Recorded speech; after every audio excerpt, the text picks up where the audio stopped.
নমস্কার বন্ধুরা, কবিরাজ ঘর টিএসের পক্ষ থেকে সকলকে জানাই আন্তরিক শুভেচ্ছা এবং অভিনন্দন। তারা মায়ের কৃপা আপনাদের সকলের মধ্যে বর্ষিত হোক, এই কামনাই করি।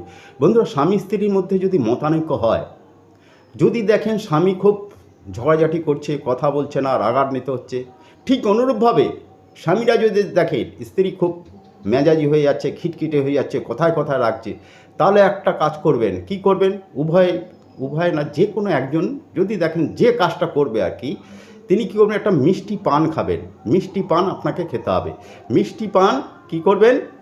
ওই যে মিষ্টি পানের ভিতরে যে সুপারিটা থাকে, ওটা যে চিবোনোর পর সুপারিটা আস্তে করে বার করে নেবেন।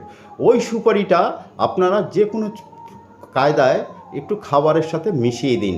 যে কোনো খাওয়ার সাথে মিশিয়ে দিন, একটু গুঁড়ো করে হোক, দাদি চিবিয়ে হোক, মিশিয়ে দিন। ব্যাস, কয়েকদিনের মধ্যে এর চমৎকার দেখতে পাবেন। খুব সুন্দর রেজাল্ট পাবেন। দেখবেন ধীরে ধীরে অশান্তি কমে আসছে, সবাই সবার মতো থাকছে।